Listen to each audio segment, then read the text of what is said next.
Hello! Wait, why does it say 48? Did you see that? Do you see that in the corner? It says that we've been live for like 50 seconds. But we haven't. Have we? Oh no.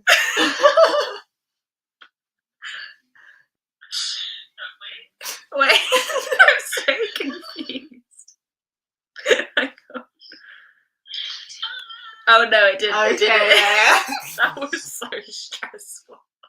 We were doing a little dance before. Oh so god, that would have been quite embarrassing. I really thought that my soul just like left my body.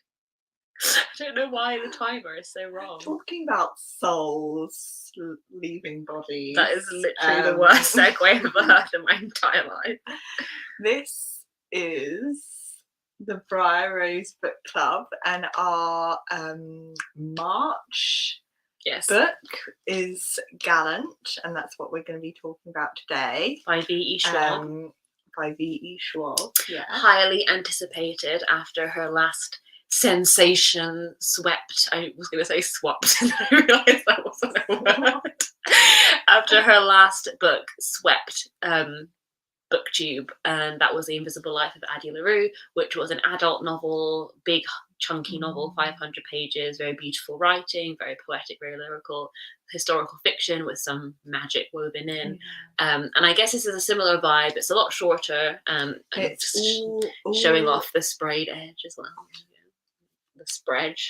You get it, yeah. It's an all ages kind of gothic.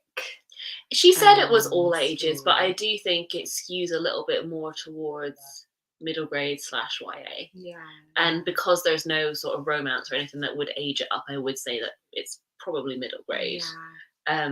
Although there are obviously. I have seen it in the adult sections of books. Yeah, because I guess maybe some of the descriptions of like the gorier bits could maybe be upsetting for like children. And also maybe it's because her audience has mostly been adult. Yeah. So it's a way for her, you know, the audience she already has to find her new book. Yeah, she did say in an interview when she was talking about it that she doesn't like her books being too similar to each other. She's always trying to do something new and find new audiences. Yeah. So I do think that that's successful in that way, but I do think that the people who really loved Addie LaRue might get not a shock, like that's a bit dramatic, but like might come to this and expect sort of something similar, and it is quite different.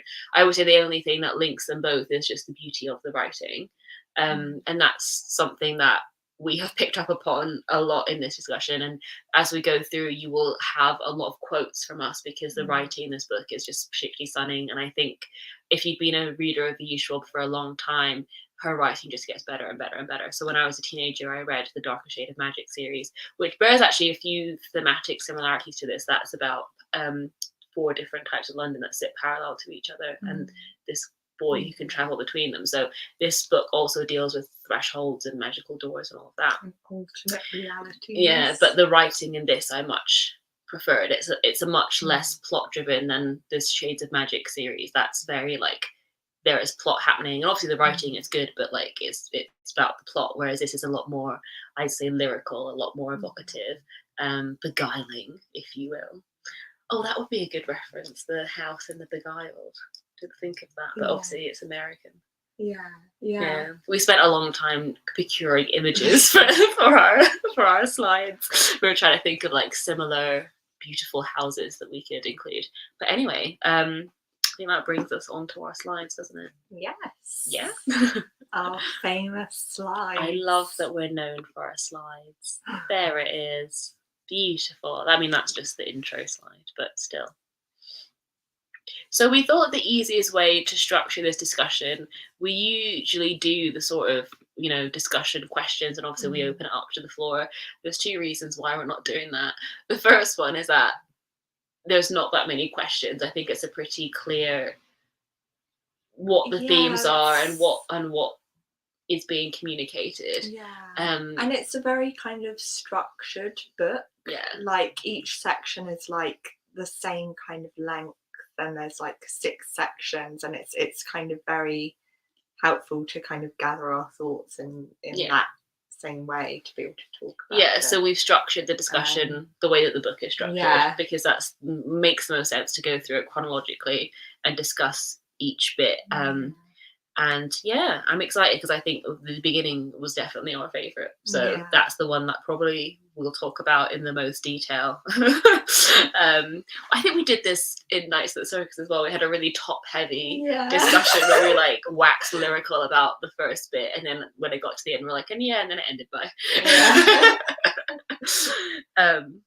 But yeah, so part 1 is called The School, which we were very excited about. You know, if you've been here with us for a while, you'll know that a few of our books have had focus on schools and girls' schools and sort of all female environments. So this was right up our street, and part of the reason why we wanted to do it for the book club in the first place. So we get a description at the very beginning of this school that our main character Olivia has sort of found herself in, and we realize that it's not a sort of jovial, loving place that it might be. So this is the first introduction on page 4 that we get to the environment that we're going to be spending the foreseeable future in this book. Maryland's may call itself a school, but in truth it is an asylum for the young and the feral and the fortuneless, the orphaned and unwanted. The dull grey building juts up like a tombstone, surrounded not by parks or rolling greens, but the gaunt and sagging faces of the other structures at the city's edge, chimneys wheezing smoke. There are no walls around the place, no iron gates, only a vacant arch, as if to say, you're free to leave if you have somewhere else to go. But if you go, and now and then girls do, you will not be welcomed back. Once a year, sometimes more, a girl pounds at the door, desperate to get back in, and that is how the others learn that it's well and good to dream of happy lives and welcome homes, but even a grim tombstone of a place is better than the street. And yet, some days Olivia is still tempted. Some days she eyes the arch, yawning like a mouth at the gravel's edge, and thinks, what if? Thinks, I could. Thinks, one day I will. So it's such a good quote. It's just like, and immediately it sort of conjures up really familiar images, like you're thinking of like Oliver Twist, you're thinking of sort of Jane Victorian, Eyre. These like isolated boarding schools where the children are not loved, the children are sort of in this sort of totalitarian like environment where there's like matrons and nurses and or like nuns, you know, whatever environment that it is where you're like you have no power and you're just sort of stuck there. And Schwab later describes like the matrons like as crows, like looking at, you know, looking over the schoolgirls and making sure they're up to scratch. Which poor Olivia is not. She is kind of outcast from the rest of the other schoolgirls who kind of pick on her because she's mute and just different, I guess. And also the fact that she has this journal, which is the only thing that she's got from her mother, and it's kind of shows her mother's kind of going into madness, and some of the schoolgirls steal the journal and look through it and kind of tease her for her, you know, background and and I think that's, and I think the next quote the other thing that sets Olivia apart. The other thing that sets Olivia apart is the fact that she can also see what she calls as ghouls, and they're kind of ghosts in the orphanage. And I'll say the first. The dead thing sitting on Clara's bed. This school is different, smaller than the other. It has knobbly elbows and knees and an unblinking eye, one hand tugging on a tatty braid as it watches Olivia eat. There is something girlish in the way it moves, the way it pouts and tips its head and whispers in her ear when she's trying to sleep, soft and voiceless, the words nothing but air against her cheek. Olivia scowls straight at it until it melts away. that is the trick with the ghouls. They want you to look, but they can't stand being seen. Yeah, so that's kind of one of her only. So she has, you know, the journal as a kind of comfort, and then these ghouls that are kind of her only friends. Everyone kind of avoids her, unfortunately, and then we get an insight into what this journal actually contains.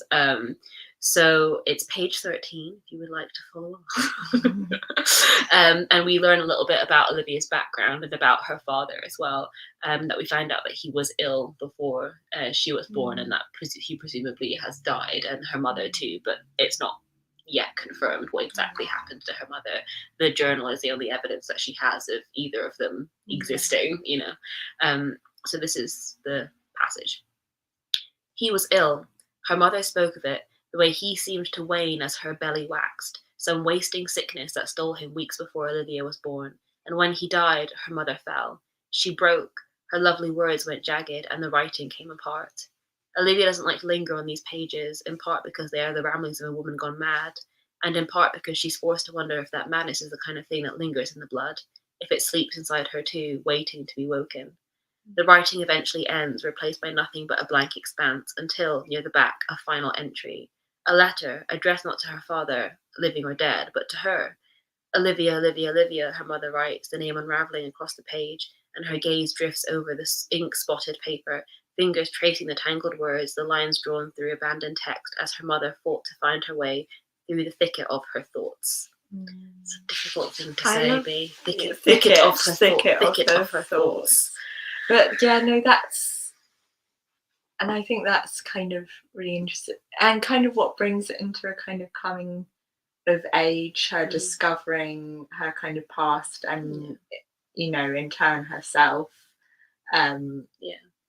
Because you know, you find that she has these kind of abilities.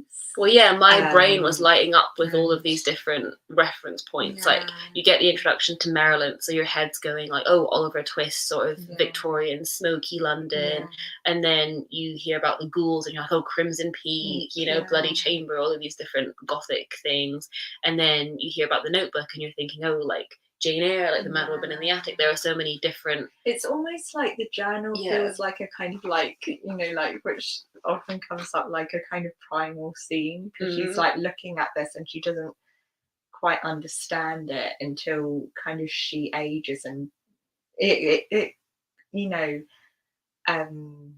says later on that she then realizes that, I think at the start she thinks that the diary is addressed to her, and then she kind of, you know, realizes it's to her father, and there's kind of lots of kind of misunderstandings that she kind of understands more as she ages and comes of age. And so it's like something to unlock, and, you know, a mystery. It's something to unlock. You know what I'm talking about. There are lots of like double meanings as we traverse through this book, which makes sense, because if you look at like the foiling on the cover, it very much sort of indicates the kind of book that we're reading, like a world that is mirrored, and that is sort of set up at the beginning. And I guess the next thing that we wanted to kind of point out was the kind of school story trope of the kind of like mean girls, especially in kind of darker school stories, when it's kind of not this heavenly place to get away from parents and be with other schoolgirls. This is a story where she's very much the outcast at school, and the girls have just and one girl in particular, kind of called Annabelle, led this kind of prank on Olivia, which was to steal her mother's book and tear out some of the pages. Which is a horrible thing to do. Which is horrible, because it's the only thing she has of her mother. And it's just so cruel. But I think it's so like you know, at that age, children are really cruel and are really, you know, feral in a which way. we found with Cat's Eye. You were here to read that with us. Cat's Eye, and yeah, it's very much like a kind of, I guess you see in like a lot of fiction with like The Lord of the Flies and like Peter Pan. There's something very sinister about Young children and young girls. So this is a section from when Olivia kind of gets back at the girl Annabelle the cannibal. Annabelle, for what she did to her. The girls at Maryland's were all asleep. Olivia got up. She crept into the kitchen and took an empty mason jar and went down into the cellar, the kind of place that is somehow always dry and damp at once. It took an hour, maybe 2, but she managed to fill the jar with beetles and spiders and half a dozen silverfish. She added a handful of ash from the Hate Matron's hearth, so the bugs would leave their mark. And then she crept back into the dormitory and opened the jar over Annabelle's head. The other girl woke screaming. Olivia watched from her bed as Annabelle pawed at the sheets and tumbled out onto the floor. Around the room, the girls all shrieked, and the matrons came in time to see a silverfish wriggle out of Annabelle's braid. Nearby, the ghoul watched, shoulders bobbing and a silent chuckle. And as Annabelle was led sobbing from the room, the ghoul held up a bony finger to its half-formed lips, as if vowing to keep the secret. But Olivia didn't want it to be a secret. She wanted Annabelle to know exactly who'd done it. She wanted her to know who made her scream. By breakfast, Annabelle's hair had been locked short, yeah. She looked straight at Olivia, and Olivia stared back. Go on, she thought, holding the other girl's gaze. Say something. Annabelle didn't, but she never touched the journal again. It's been years now, and Annabelle's silver blonde hair has grown back, but she still touches the braid every time she sees Olivia, the way the girls are told to cross themselves or kneel at a service every time Olivia smiles.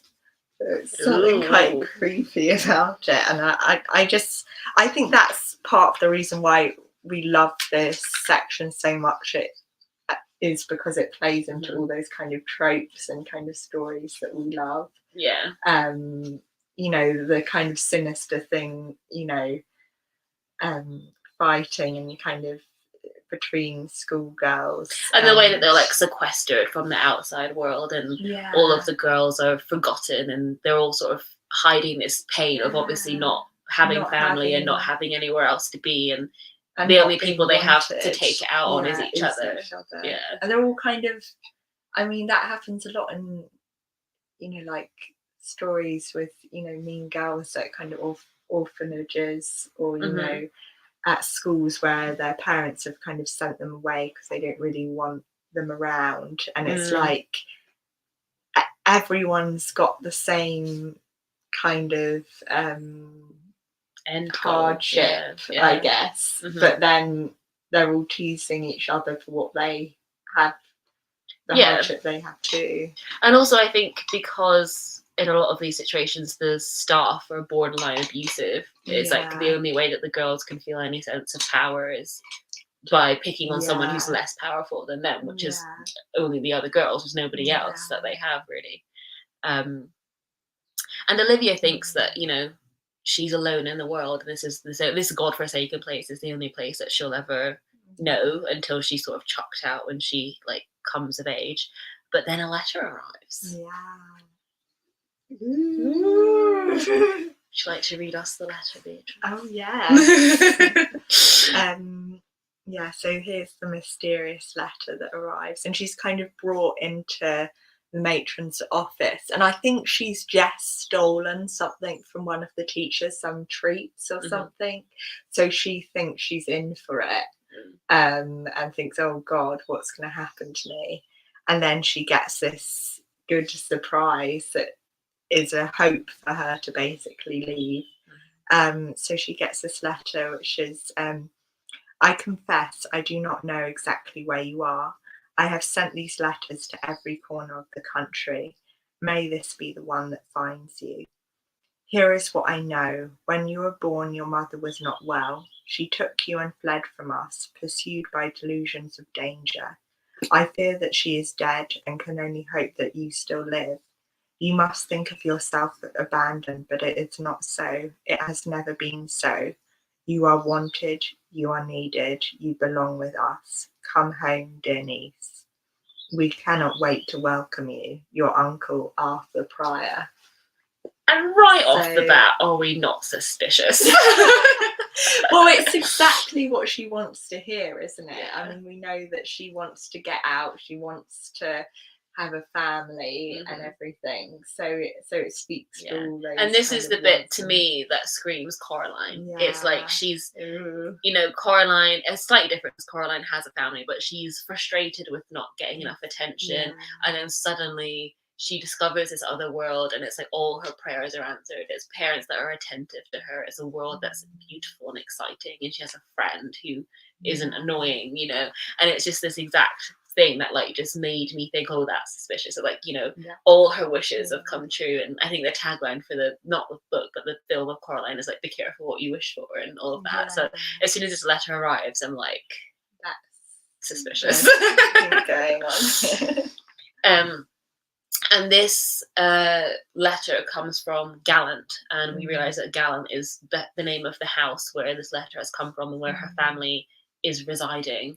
Oh, hello! Somebody's here! It's Shaw! Hello! Hi! But we were just rambling to ourselves for a second. But which is fine. But hello. We're just talking about Gothic cruelty, I guess. But yeah, lost my this is when we're introduced to Gallant as a place. It's kind of also a revelation, because in Olivia's mother's journal, she although most of it is directed to her father, there is a final entry that's directed to Olivia, and I think that's the only way she knows her name is through this final page. And she warns her, beware of Gallant. And as a kid and stuff, she's always like, what does that mean? But now she's introduced to the fact that Gallant is a place, and it's kind of like, it's offering her everything she wanted, family, a home of her own, also like it's a way out of this place, of Merrilance. But it's also, she's been warned about it. We're always excited to see you. But yeah, and then she, goes on this big journey and I love that this book is so dreamy, which kind of makes it, because I was on this page and I was like, oh my god, I'm just loving this book. It's gonna be 5 stars. I'm ready for it. And then we'll talk about the ending when we get there. But I was just so in love with this language. And this is Olivia when she's first arriving to Gallant, which is page 34.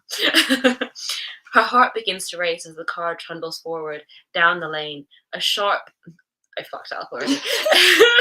A shake rises in the distance and the driver whistles under his breath. Lucky thing, aren't you, he says, because Gallant is not just a house. It is an estate, a mansion twice the size of Maryland's and so many times grander. It has a roof that peaks like egg whites, carved windows and walls of pale stone that catch the sunset the way a canvas catches paint. Wings unfold on either side, and grand old trees stand at its edges, their limbs flung wide, and between their trunks you can see a garden, hedges, roses, wild blooms peering out from behind the house. Olivia's mouth hangs open. It is a dream, the closest she has ever come, and she's afraid to wake. She drinks it all in like a girl dying of thirst, in desperate gulps, has to remind herself to stop and breathe and sip, remind herself that there will be time, that she is not a passing stranger on the grounds. The driver guides the car around a stately fountain, a stone figure standing at its center. A woman, dress rippling behind her as if caught in a gust of wind. She stands with her back to the massive house, her head held high and one hand raised, palm out as if reaching, and as the car rounds the fountain, Olivia half expects the woman to turn her head and watch them pass, but of course she doesn't. Her stone eyes sail on the lane and the arch and the falling light. And then there's another passage where the driver leaves, and then we get another description of this fountain, which I just thought was beautiful. Olivia approaches the fountain, fingers itching to join the woman there, but up close, the pool of water at her feet is still, stagnant, its edges green. Up close, there's something ominous in the tilt of the woman's chin, her raised hand less a welcome than a warning, a command. Stop. Oh my God. And I think this is just such, like, it took me right back to like A level or GCSE times, because it was like so many beautiful images, and like this woman at the fountain who's like beckoning her in, but then also telling her to stop, and it just draws on all of these things that like there's a double meaning, and like doubles are obviously a big thing in the book. It's a world that's mirrored, and so that's evocative right from the beginning. As soon as she arrives, there's this like being pulled in but being pushed away. It's this contrast, this thing that doesn't quite make any sense. And I just thought the way that was articulated was just so beautiful and stunning. And we talk a lot about liminality in all of these discussions. It's like, it's just such a basic bitch, like, you know, when a girl, you know, does her dissertation or an MA, and it's like you learn about liminality and like Freud, and you're like, oh, I know all these things, but like it's just so evident in everything that you read, and it's this sort of in between state, you know, this threshold, and she suddenly finds herself here, and just beautiful. I loved it. It's a great opening, and and that brings us to the end of part one, and I just thought that was a perfect way to start the story, and it's just a pity that we don't end on the same high. But the beginning is just like flawless. I was ready to like give it 5 stars.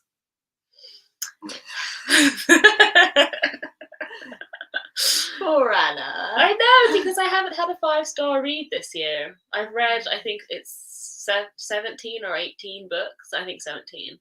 And not a single one has been 5 stars. I had a few 4 that have come close to 5.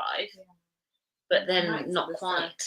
Nights at the Circus, I think, was my closest 5-star, but then the ending let it down for me. And same with this, like I was so ready to give it like 5. You know, I'm totally in love with the language, I'm totally in love with the themes, and then the ending just slightly undercut it a little bit, which was a shame. I know, my life is hard. So then with Olivia's arrival at Gallant, we begin part 2 of the novel, which is called The House. Through a lot of effort to find a photo. We actually, we really did. Honestly. But we were like typing in all sorts of things. Yeah, you know, open Pinterest, and you're like, Victorian house aesthetic, Victorian house Tumblr aesthetic, Victorian house crumbling, Victorian house in a field. Like, we just were trying every which way, and it just wasn't working out. And then we tried Google images, and then we were like, house in the middle of a field, and we had to switch it to black and white to like fit the vibe. Don't say we don't love you guys. Like we put in effort for these slides, okay? I feel like we set a precedent when we started with the cat's eye slides, and everyone in the comments was like, oh my god, the slides, and now it's like a constant pressure to make sure that the slides are up to scratch. It's nice having visuals though. It is nice, you're right. Unlike certain teachers we had at school that just had the most boring PowerPoints. It helps us structure it, I think, as well. Yeah, definitely. Even if we do spend too many minutes finding images instead of actually on what we're going to say. Elizabeth, you. So I mean, I might start by kind of saying a bit on what happens in part 2 before reading the next quote. But so she gets to the house and gets a very nice welcome from 2 housekeepers, which is Hannah and Edgar, and they're a couple, and they're kind of, I mean, they're first of all, they're shocked that she has arrived, because this Arthur Briar, her uncle, has been dead for a year or over a year. So, and there was no mention of him sending out letters. So it's a very confusing thing, but at the same time they're quite pleased that she's there. They see an obvious resemblance between her and her mother that she finds out is named Grace. Because previously the only thing she had to go by was a letter G on the her mother's journal.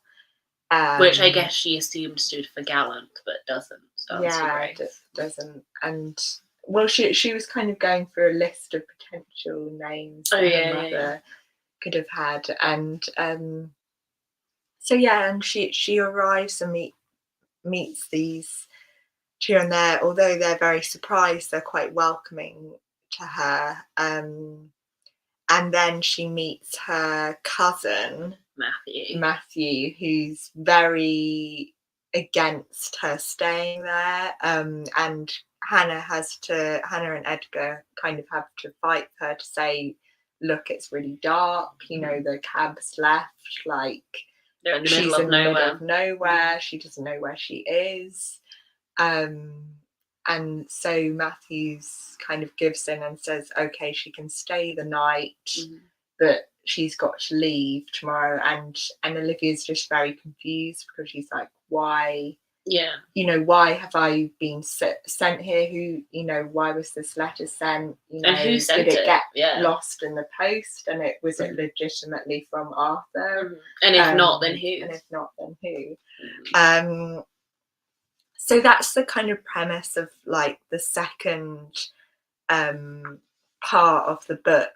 But it's important to kind of like lay out that kind of before each part, there's this kind of grey section with writing, and it's kind of giving clues to what's to come. What's to come. Bit of foreshadowing on the shadowed page. On the shadowed page, So it's from the other side, the alternate reality. So I was going to read out one of these sections, and I was you're kind of very lost at the start reading. You are, because you don't know but also but you have all these questions in your head of like who sent the letter, and I feel like gradually you're like, okay, this entity that we hear about in these grey pages has something to do with her coming to the house. But so this is the one for part 2. The master of the house is not alone. He has 3 shadows, one short, one thin, one broad, and they watch as he rises from his chair, falling silently behind as shadows do. There is a space between the second and the third, and a keen observer might guess that once, perhaps, there had been 4, perhaps, but now there are only 3, and they follow their master as he makes his way through the house that is and is not empty. There are dead things watching from the corners, things that were once human. They bow their ghoulish heads and shrink back as the master and his shadows pass, making themselves small in the hollows of the house. Now and then one glances up and glares, eyes sharp. Now and then one remembers how they came to be in the dark. The master drags his nails against the wall and hums, the sound carrying like a draught.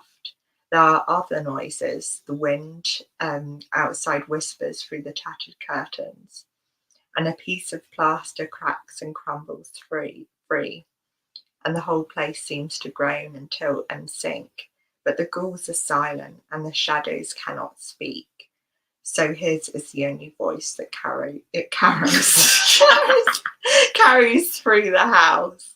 And this also, is, before you go on, shout out to Kieran, who's here. Lads. Like, Kieran always says lads. And all of the books that we always discuss are always like girls. Just some opposing energies, which I enjoy. Yeah, and this is quite important because a lot of what happens in this section is really like you feel a bit stupid looking back and thinking it's all written there. So that's what foreshadowing is. I know, but I'm you so really sorry. do look back and think if only I had the brain.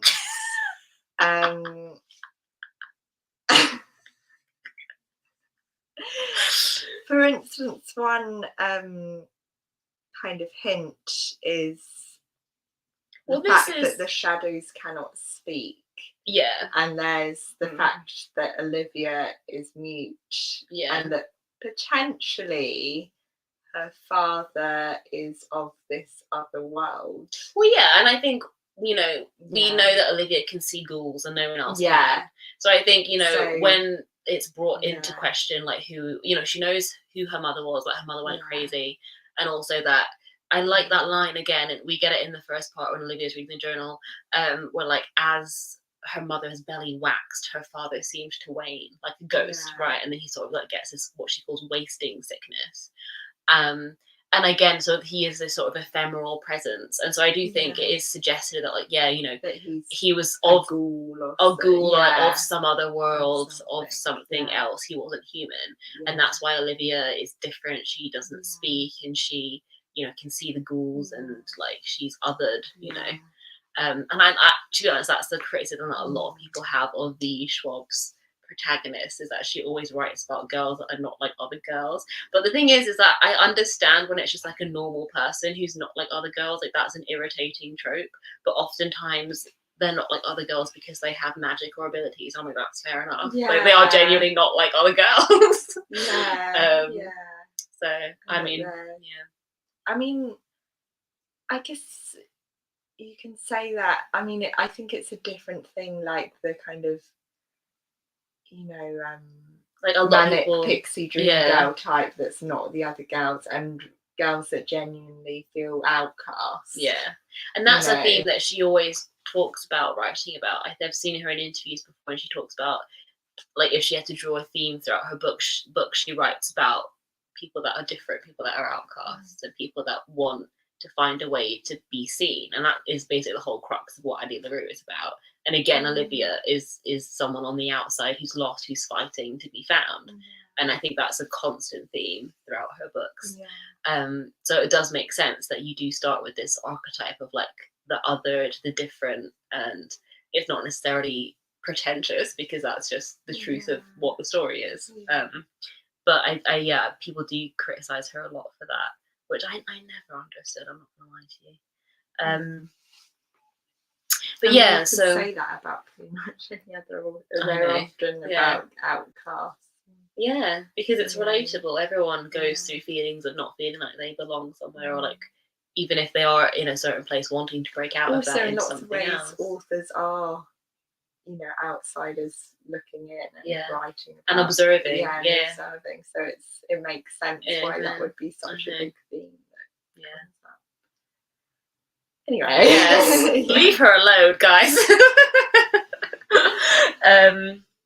She's probably a millionaire. I mean, we don't need to defend her. She can deal with it on her own. She's all right. But what was I talking about? Yeah, so this part 2, the house. So we've got this question raised of like, if Arthur didn't write this note, who did? And then we've obviously been introduced in these 2 grade pages to this entity that somehow is something to do with Gallant, we figure out. And obviously the question has been raised, who wrote the letter?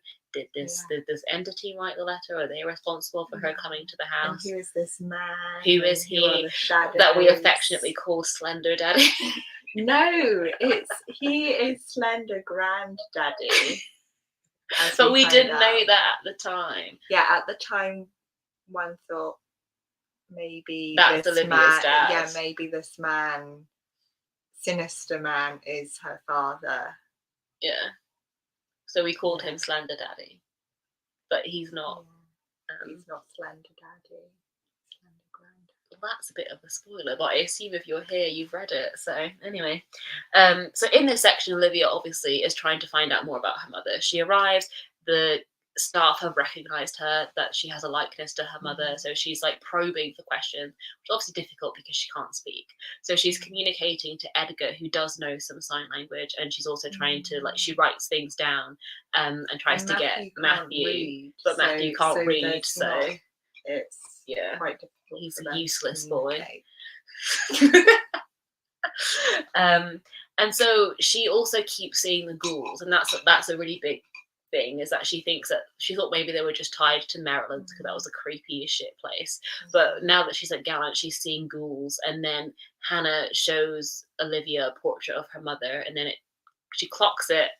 The ghoul that I've been seeing in my new room is that of her mother, and so she finally has confirmation that her mother has died. Her mother isn't coming back, but because she's already here, she's already at Gallant, and obviously this puts her in a bit of a tailspin, just trying to find answers, and she's kind of like roaming through the house, and then she discovers this sculpture, which like it feels like it's going to give you all the answers, and it doesn't really.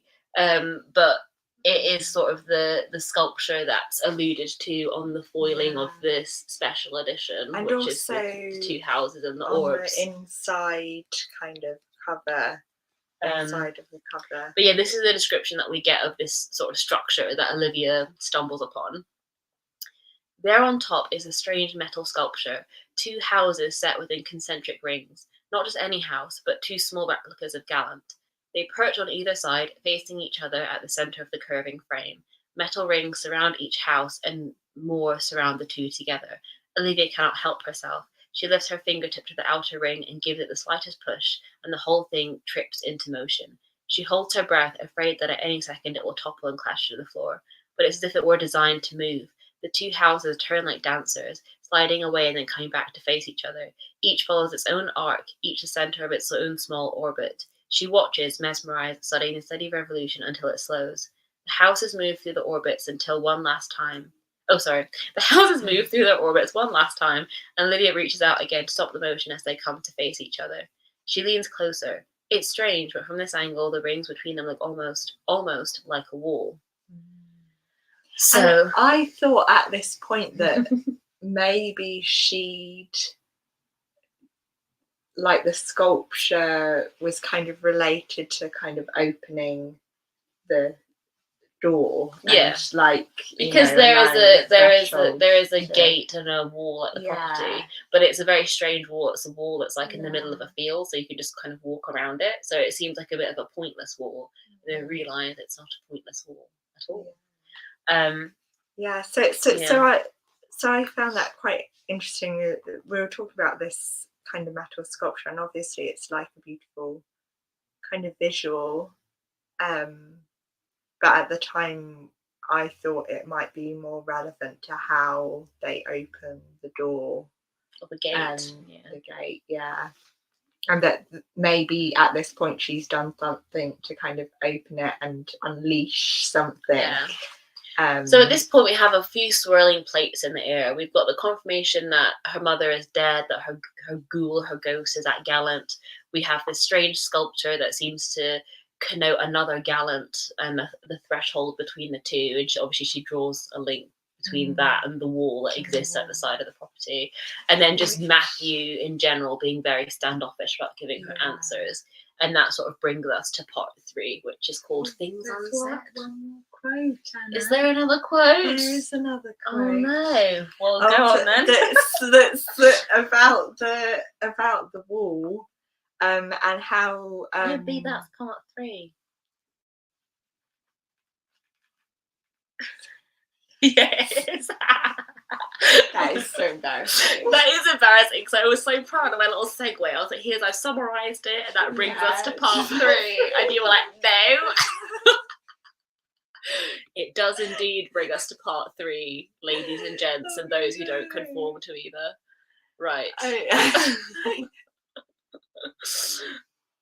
Part 3, Things Unsaid. Yeah, Thank you. Now you can go.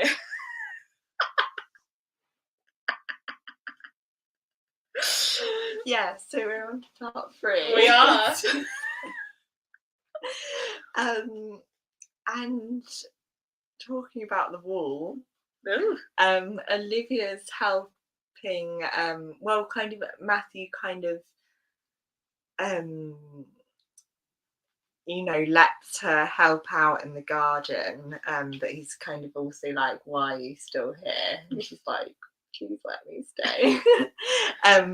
And she's kind of helping out around there, and she's also has always had this kind of hobby of drawing, and she's also drawing the garden, and she's doing a sketch of the wall, this mysterious wall that's kind of, Pointless in the middle of seems nowhere. pointless, yeah. And she notices something quite creepy about it, and I'll just read this section. As Olivia nears the wall, she sees why her drawings never worked. It's the light. The sun doesn't seem to hit the wall, not as it should, even though it is behind her now, casting her shadow down the hill. Even though it should shine directly on the stones, it doesn't reach. Instead, the shadows bend and pull around the wall, and Olivia shivers a little as she steps into that strange, cool shade. And then at last she sees the door. She can't believe she didn't notice it before. It's old iron, a shade darker than the surrounding stone. And if the sun had fallen on it, perhaps she would have seen it sooner.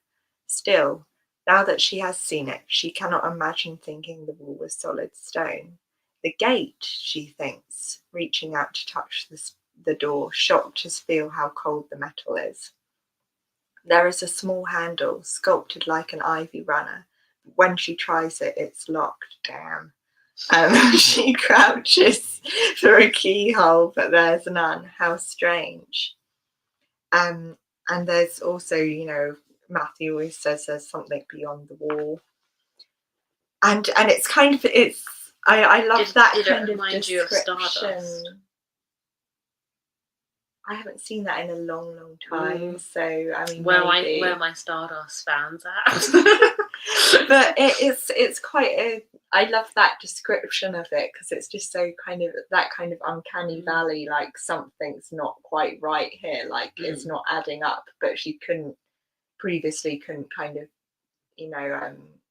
pin down what was wrong, and it's that these shadows aren't going as they naturally should be, and obviously she's very perceptive about that, having been drawing and observing all her life, but yeah, and obviously she notices this door, and it leads the mystery on.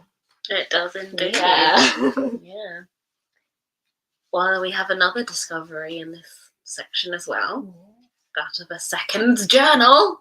Oh yeah, a second journal. So Olivia's just bopping around, doing her own thing. Oh yeah, and I think she thinks we said that she is, while she's at Gallant, she's staying in her mother's room. Yeah, which has kind of been left as it was before she went missing and ran away from Gallant. So it's that kind of she's opened,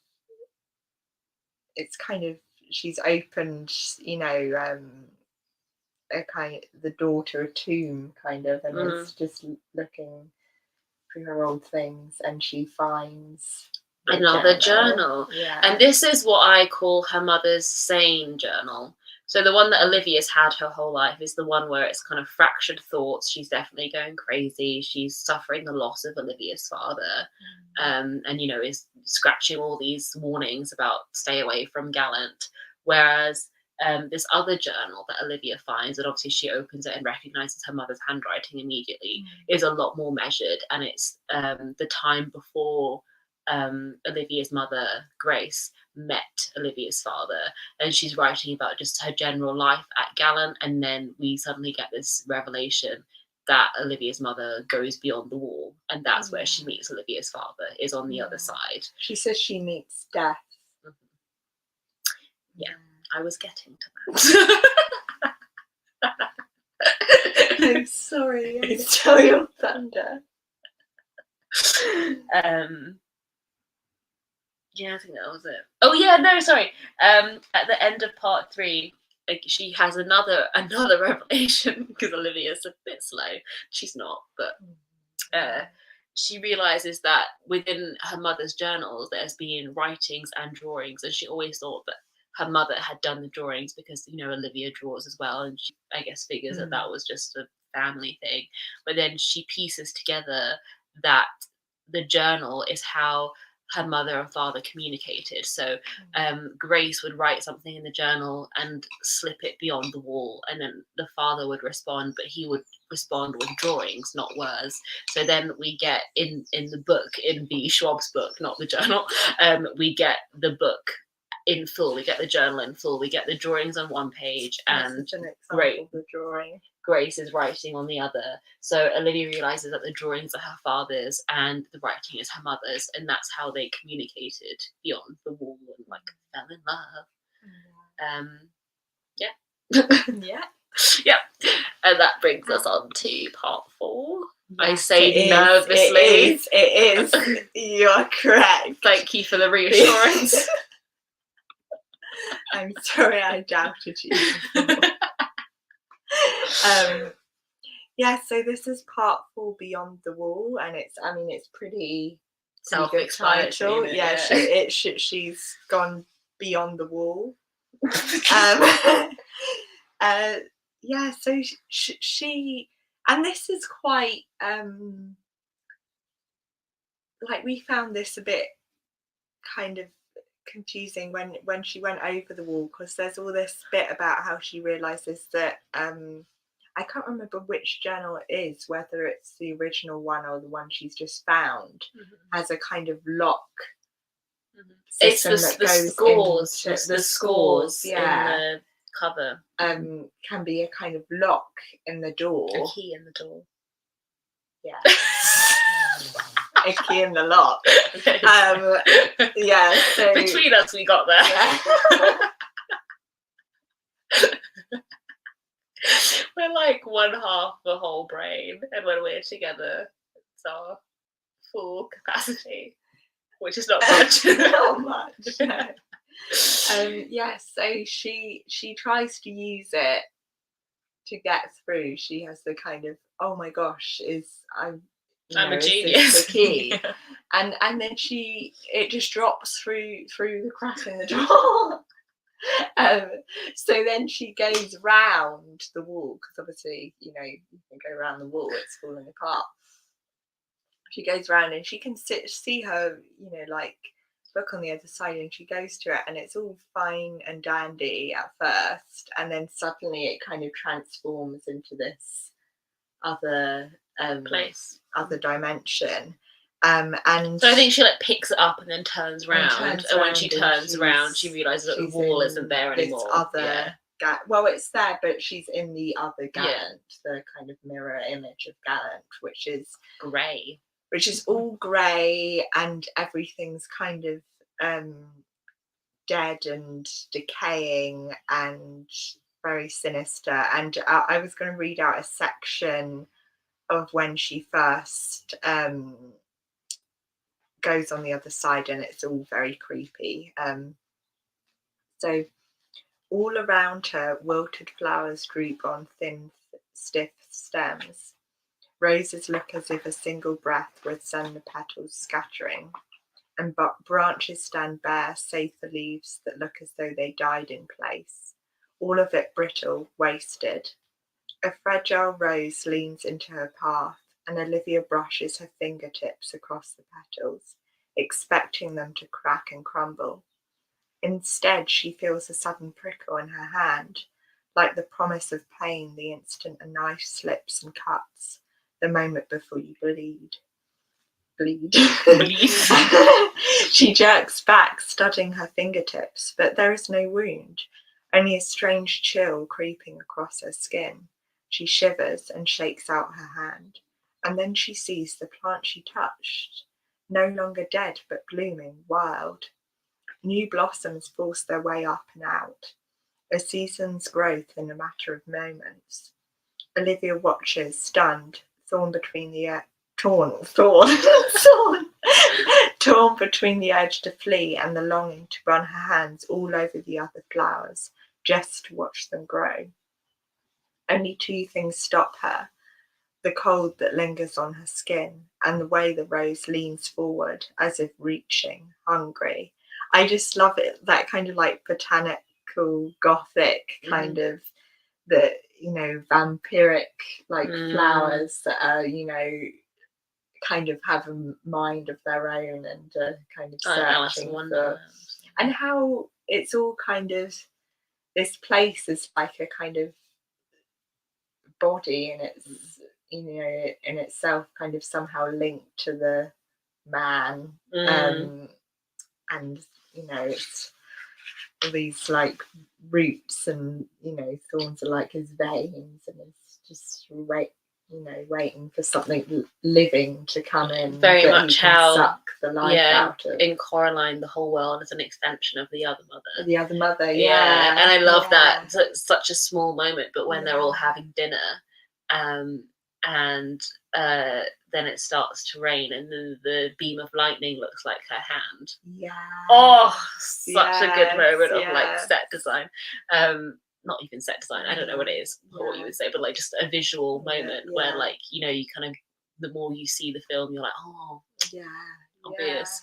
But that sort of world, which is, you know, ruled by one person, this sort of like, you have no power there. I mean, again, same as Coraline, it's a sinister and this, kind of mirror. And this other thing of like, this is another thing that, you know, I guess added to the theory that we thought that this entity beyond in the other Gallant, the sort of creepy entity, the one who's like being bigged up in all of these grey pages that we've had so far, that he's linked to Olivia, because then she suddenly has power beyond the wall. Yeah. So it's like, where did that ability come from? You know, and we kind of learn. I mean, I guess it's a spoiler that it's kind of opposite to his power. That she has so this power to give life. She keeps exploring, and she's in the house, and she has this beautiful section where she's like, she sees ghosts dancing in the ballroom, and it's all very beautiful and evocative, but unfortunately not linked to the plot, so we're going to breeze past it. And then we get this moment. The first real sound she hears is a steady rap of a finger on wood, a hand keeping time. Olivia follows a tap, tap, tap past the dancer to the front of the room, where a man sits in a high-backed chair. A man, and not a man. He is not a ghoul, but he looks nothing like the dancers either. Where they are grey of pencils... Oh, sorry. God! You're not doing it justice, see?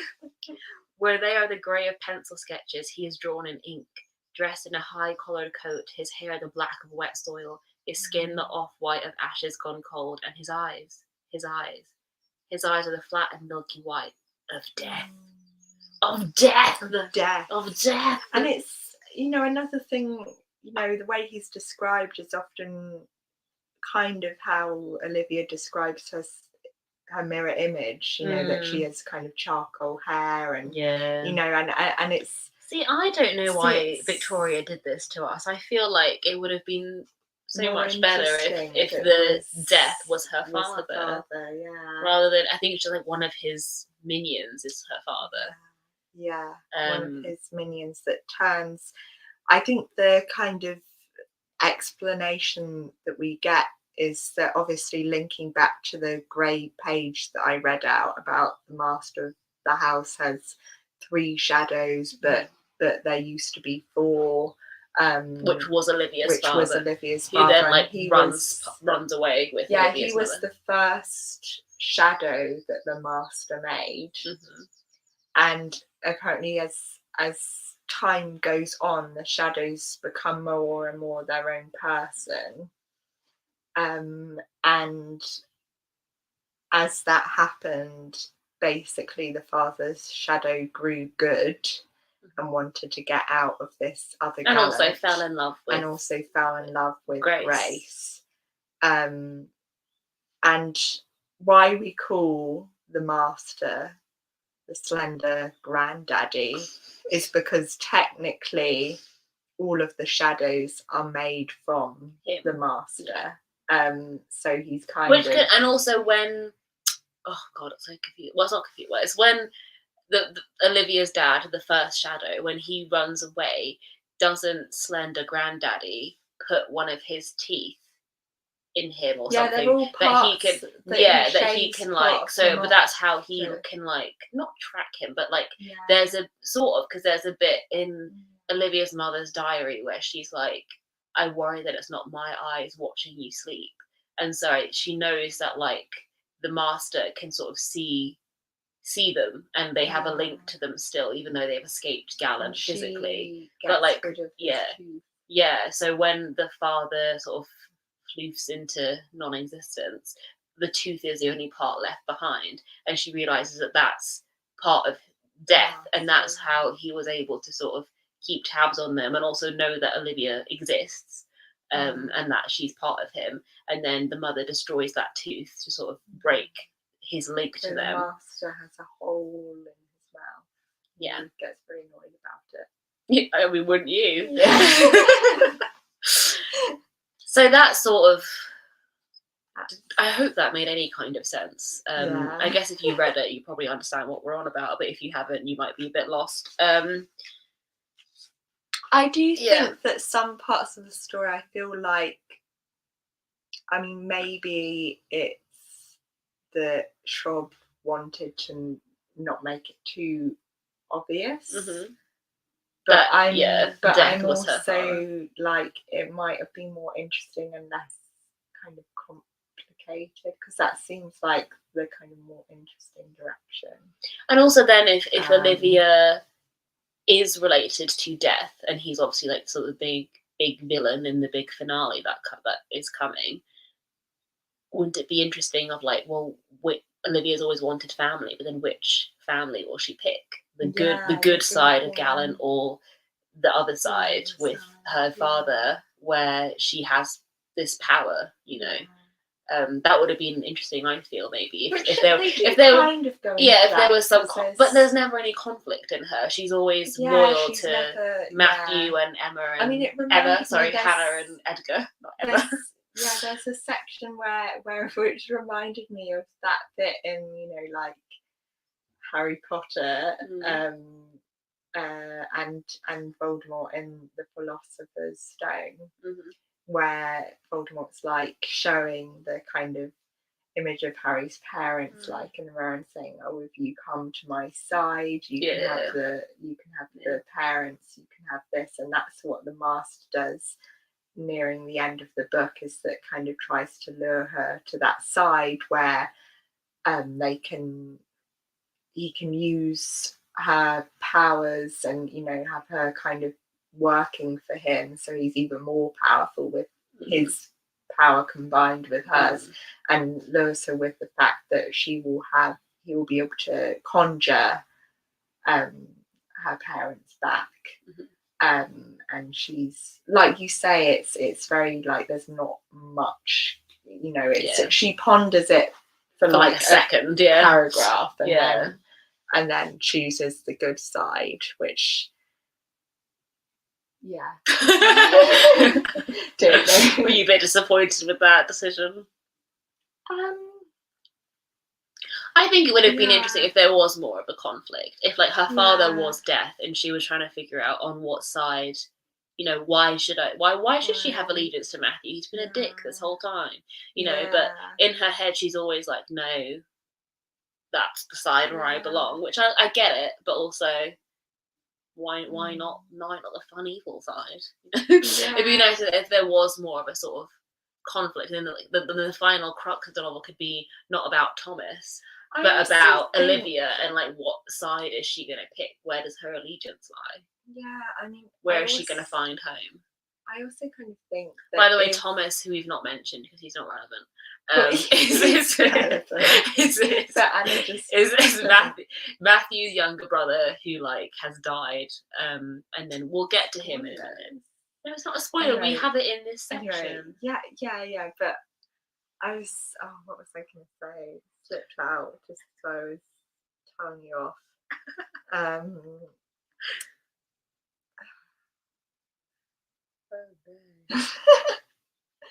It was about the mask. Oh yeah, that it would have been interesting if you think if the master was her dad, there's then the question of whether her mother was good. Yeah. So it's the question of whether, you know, maybe her mother betrayed her family somehow. Yeah. And I would have found that quite interesting, because obviously she's kind of clung to this ideal image of her. Yeah. Kind of, well, not ideal image, but kind of like loving, you know, her mother, and, you know, kind of wondering who her mother and father is, and then finding it would have been interesting to find out that both weren't good. But alas, that's not what happened. So then, as Olivia's in the other Gallant, she's like making her way downtown, walking fast faces, she's so bad. She's going home, and she sees a young boy lying in a fountain, and he doesn't look like he's breathing, but she thinks she's unsure if he's alive or dead, and she identifies this as Thomas, which is Matthew's younger brother, who had died previously, and, you know, Matthew's still very he'd cut gone up about missing beyond the wall. Yeah. And I think presumed dead by Matthew, though. He was lured beyond the wall through sleepwalking, I think. And this is the thing, is that Matthew is always chained up at night because he has these awful dreams and keeps trying to wander beyond the wall, which is, you know, kind of done by the master trying to get him on the other side so he can also get his blood, because his blood is what opens the gate. Which is a thing I was going to say. That's another thing we have to kind of mention. Well, that's in the next section, babe. Yeah, you brought us on perfectly. And the blood next section is iron. blood and iron, and that makes a lot more sense when we get to Matthew's big explanation. Spiel. That's my quote to read out. It is. Okay. So basically, Olivia comes back having gone to the other side, and having seen Thomas, and Matthew manages, she's running away from the shadows and the master, and Matthew gets her through by using his blood to open the iron gate, and you find out that's how you open and close the gate, is through prior blood. Which then begs the question, why is she looking her out on the journal? Like, why is the journal the key? That's the whole thing. I just don't really get. Because maybe it wasn't the key. Maybe there was grooves in the journal, because when Olivia's mum pushed it through, and then he pushes it back when they're communicating. Maybe it's not a key. Maybe it's just that's where it went through. I know, but anyway, it's a bit confusing. Yeah, I know. But yeah, so she comes back, and Matthew is really furious. When is he not furious? He's really furious. He's like, "What have you done? Why have you gone beyond the wall?" And he's also furious at Hannah and Edgar, who had I think Hannah had given him some sleeping pills so he could, because he wasn't sleeping, because he didn't want to have these nightmares and stuff, and be lured to the other side of the wall. So he wasn't there to kind of guard it. But he then realizes, oh, now she's gone to the other side, maybe she deserves an explanation. I mean, too little, too late. Exactly, Matthew. I always think this in, you know, these kind of stories where, you know, people say, oh, stay away from that, don't go there, don't, you know, think about going there. And you're like, why not just tell them what the danger is? Because the whole reason why often they go there is out of curiosity. Because no one will tell them, exactly. Yeah, so anyway, so he says, but then there'd be no story, would there be? I mean, that's very true. So I'll tell you the story as it was told to me. That's what Matthew said. It sounds like you said This is the second time you've interrupted this sentence. So I'm reading from the book now. So I'll tell you the story as it was told to me. He reaches out and rests one finger on the metal sculpture, giving it the slightest push. The whole thing tips into motion. Everything casts a shadow, he begins, even the world we live in. And as with every shadow, there is a place where it must touch, a scene where the shadow meets its source. Olivia's heart quickens. The wall. The wall, echoes Matthew. The world you saw beyond the wall is a shadow of this one, but unlike most shadows, it isn't empty. His gaze flicks up. Did you see it? She knows without asking that he means the gruesome figure in the other house, the master made of rot and ruin. Milk white eyes and coal black coat and jawbone shining through its tattered cheek. Olivia nods and Matthew swallows and goes on. Perhaps it began as nothing, a weed poking through the barren soil, or perhaps it was always what it is, a destructive force. It doesn't matter.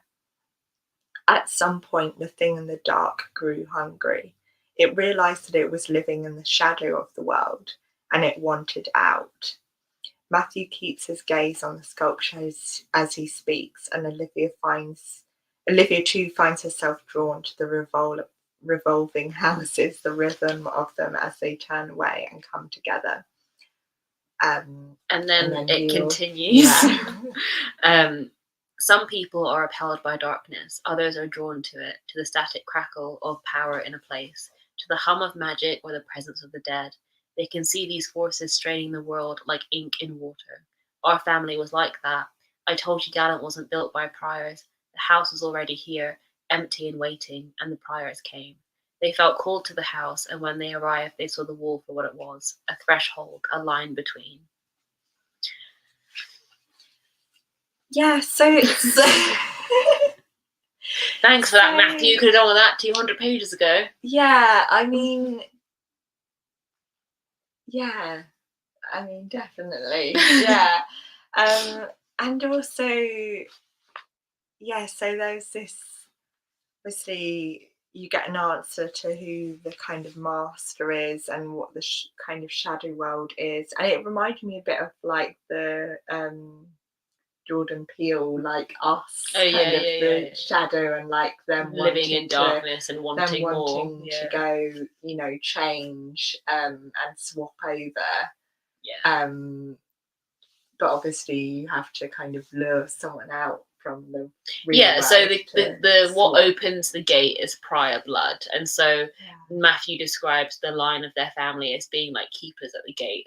That's they are who keeps the darkness in prison, because there wasn't always obviously the Priors, so they were drawn to the land to kind of protect it basically, and protect that kind of threshold to an alternate reality. And they kind of have some kind of power in their blood to be able to close it. So and then Olivia basically tells Matthew that she saw Thomas, which is brilliant, because then we get the big finale, which is all of them planning to retrieve Thomas and bring him over the threshold to the other side where he can be a real boy again. So there's also a kind of history that Matthew talks about how this death master figure had tried to get through before, and the Priors all fought, and half of the Priors got stuck on the other side, which explains why they helped Olivia when she was last there, and then half were on in the proper world, keeping it closed. But yeah, so Matthew's first of all like, never do that again, which he's been saying a lot. But then he hears there's a kind of glimpse of hope that the thing that kind of, the assumed death of his brother on the other side of the wall is what kind of sent him into this melancholy state. And there's a kind of, glimmer of hope that perhaps the brother is not dead, because Olivia, when she was on the other side, saw this boyish figure that she couldn't tell was alive or dead. And Matthew at first says, I'm going to go back across the wall. But he doesn't have But strength. Olivia, he doesn't have the strength. And also Olivia, which I don't think she ever tells Matthew and Hannah and Edgar, that she has this power to see the ghouls. But she knows that she has this kind of extra strength and ability to call them and see them, and so it's it's just altogether more convenient if she's the one that goes round, to rescue Thomas. Someone who we've heard virtually nothing about, and therefore stakes wise don't really care that much about. So it's a bit of a strange finale to sort of hang the finale on rescuing this character that we don't have any attachment to. Especially when we get to, I think we're leading on to the final section. We are, I know. Yeah, but that's what I was saying. This is the sort of lead into the finale. 6, which is called Home. I have a ghostly image there, which we'll explain in a moment.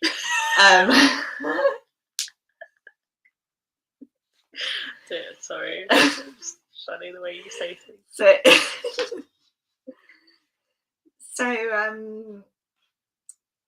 I mean, actually the quotes that we have pinned next are like pretty much the end of the book, so we have to kind of explain how we get there first. But she goes over the last, actually we didn't say that the last part ends with her seemingly having found Thomas in this basement.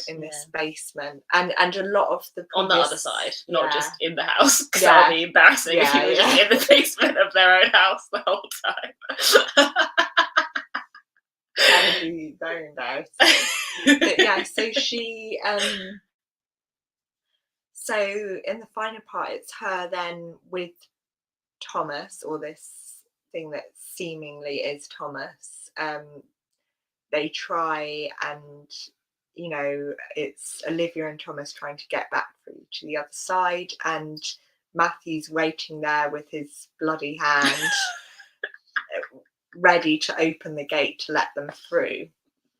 But Olivia and Thomas are being, chased by the shadows, the master. It's all very hands hectic. On deck, yeah.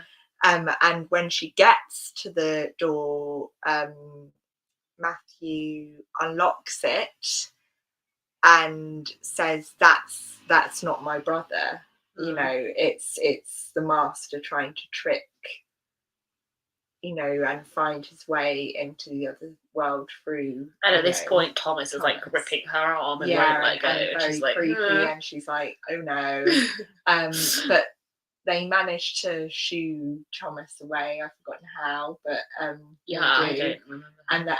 And then Olivia gets through, and they think that they closed the gate, but it's not properly closed because the blood goes on the rust, not on the actual iron, so it doesn't block the master slender granddaddy when he eventually does come through. And then everything starts like dying in his path, which obviously is like an opposite of what Olivia can do, which is bring things to life. And so then, so Thomas lost cause. That was pointless, essentially, wasn't it? And then death's through the door. It's all shit, it's not going very well for them. And then Olivia basically realizes that she, that the death slender granddaddy, he has power over the ghouls on the bad Gallant. It's actually it's the shadows, isn't it? The shadows. But she has power over the ghouls of Gallant, and she real Gallant, and she calls them to her to help, almost like in Coraline when she has the ghost children help her close the door.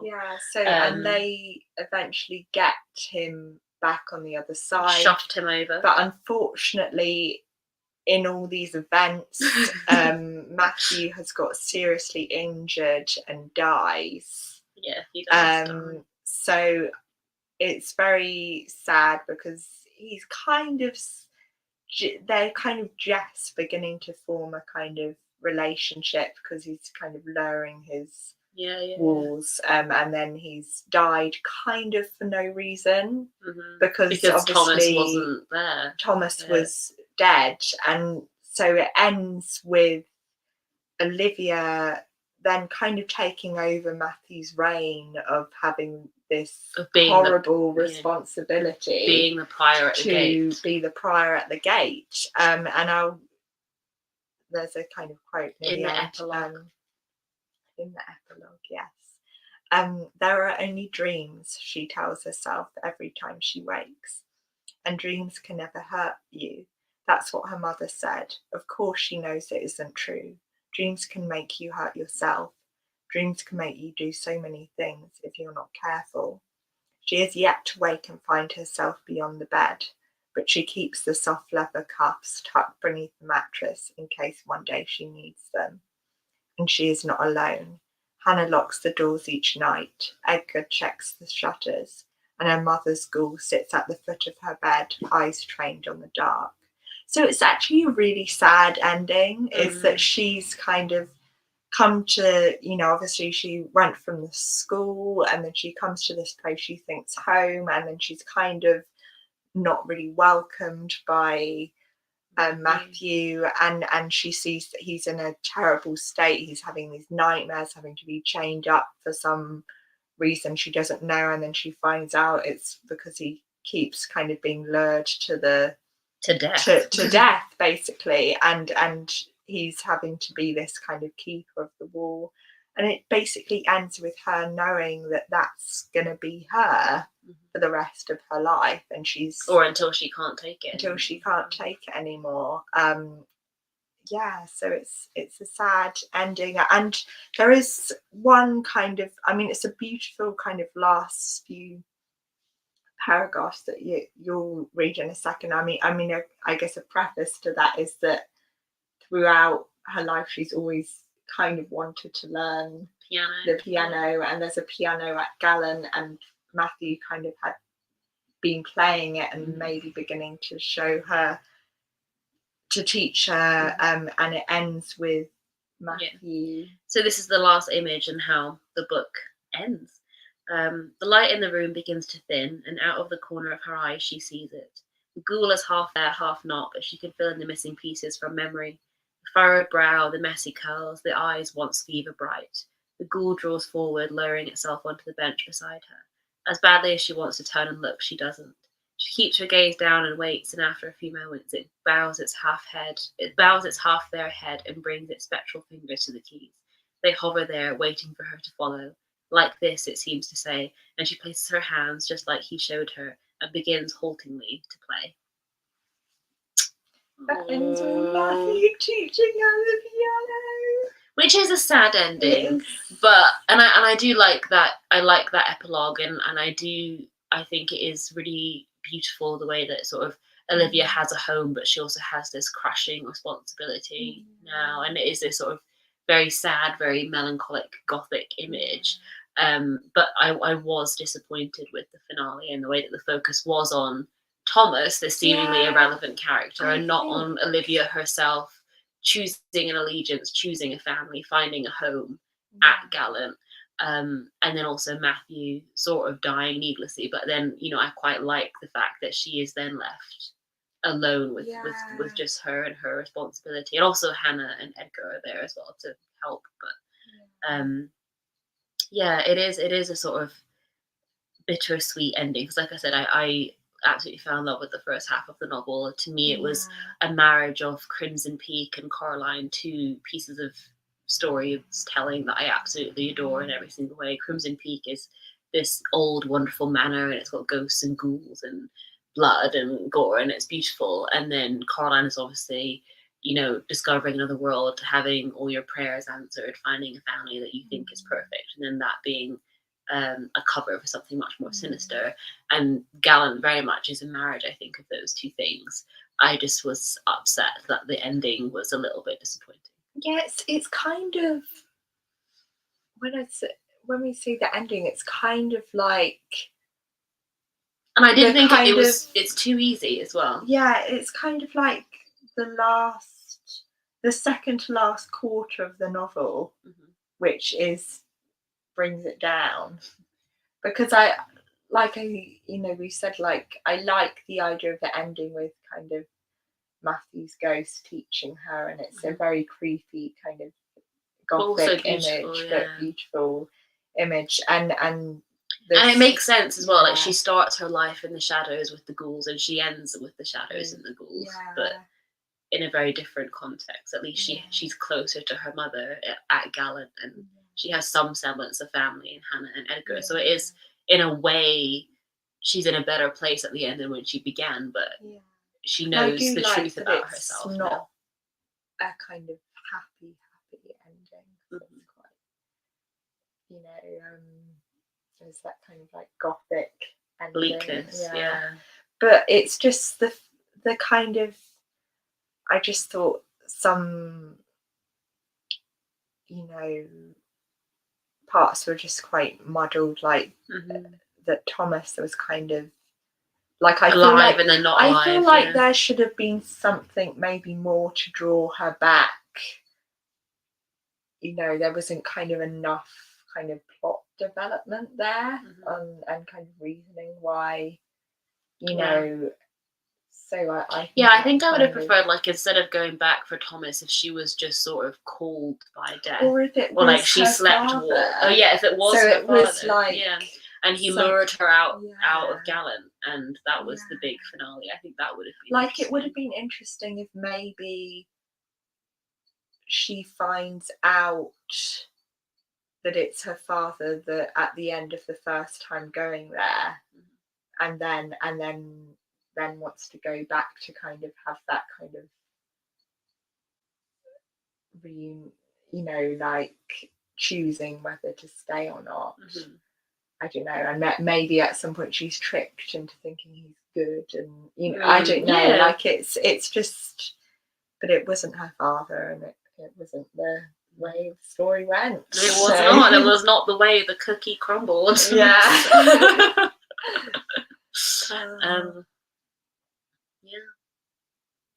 Well, as always, if you have any thoughts, we'd love to hear them. I don't think anyone's with us currently. Sounds very spooky, like a ghost. Is anyone with us? If you're here, tap twice.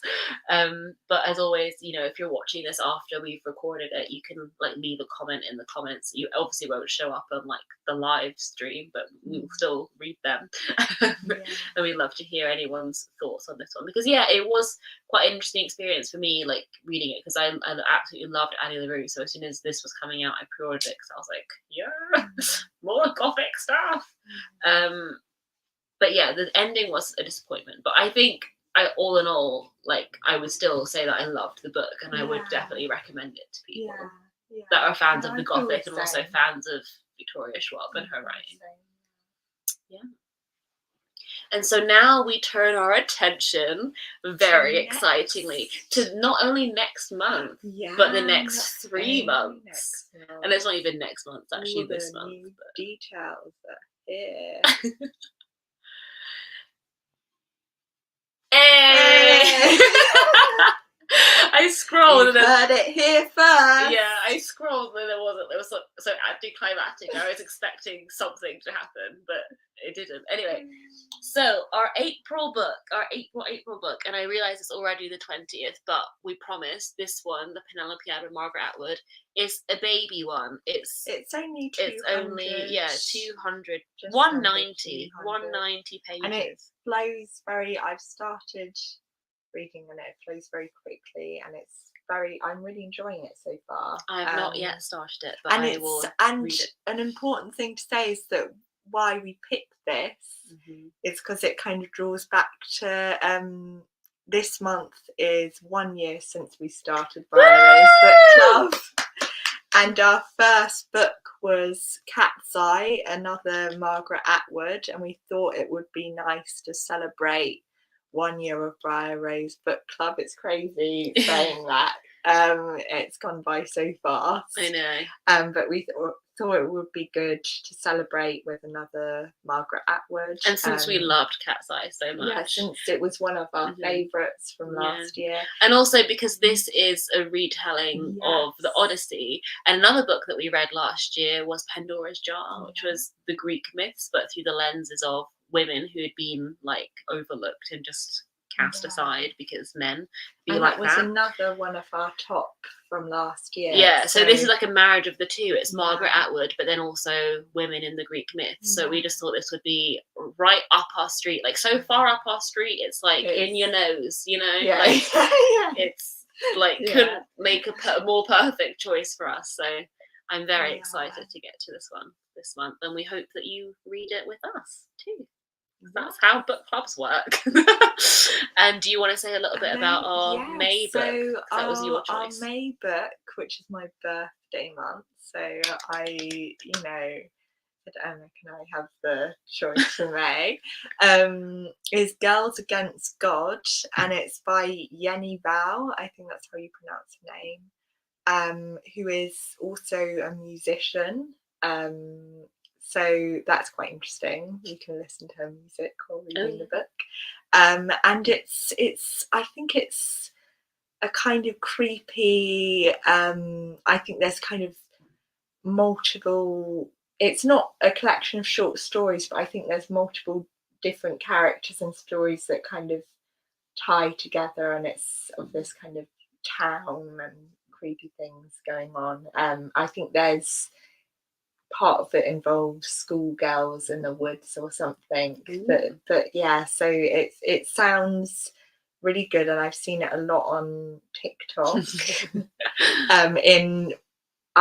I've seen it a lot in kind of people talking about it with other books that like the Virgin Suicides, and I've blanked on the others. That it's been like not that it's like that, but it's a similar kind of like groups of girls haunting, sort of feral, the vibes. If you've been with us for any length of it's like Briar's book.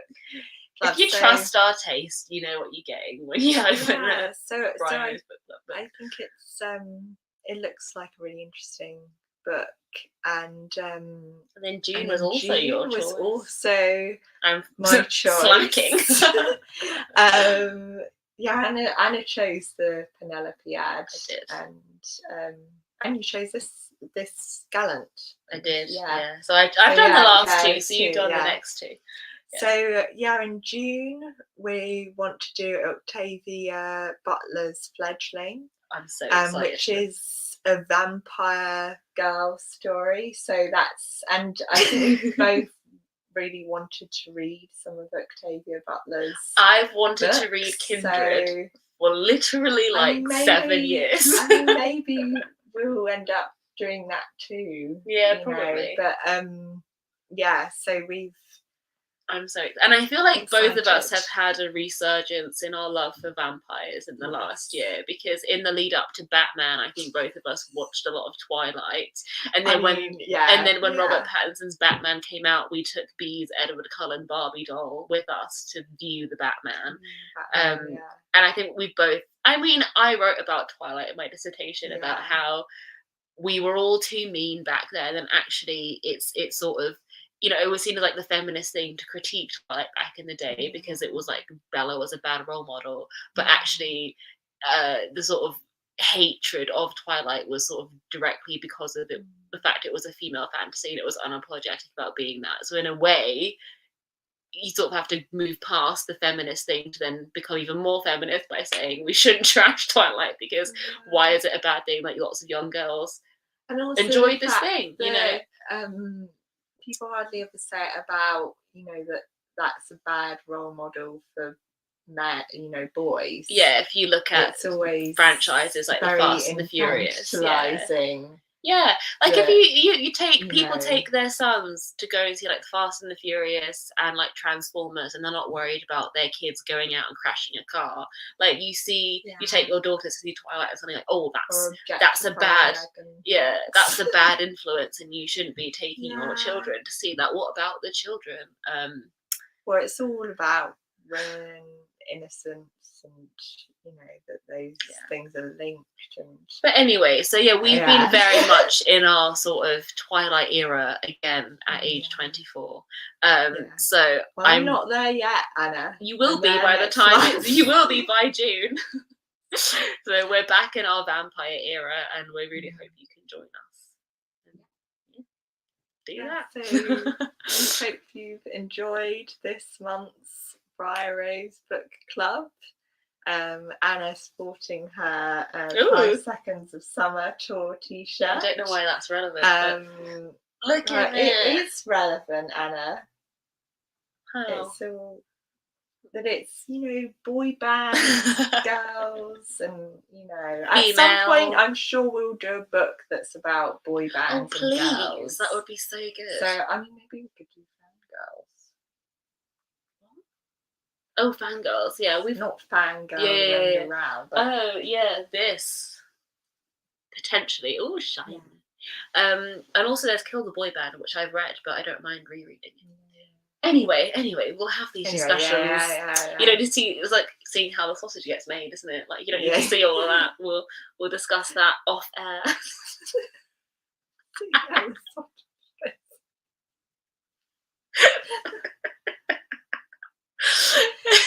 We've been a bit bonkers today. I don't know what someone's spiced our personality. Anyway, I think you had a crap and we've had sugar, and that's all that's happened. We're going to say goodbye before I say anything else. All right, we'll see you next month to discuss the Penelope ad, and we're going to make a concerted effort to have the live show for the Penelope ad actually be at the beginning of May and not halfway through the month. So I will be updating. So get your skates on. Exactly. That's that. Thank you. That was the point of that. Is that we'll including us. Yeah, exactly. If you're used to us just rocking up halfway through the month, then don't get complacent, because we might do it earlier because we want to get back on track with the schedule. So we will see you very soon. Bye.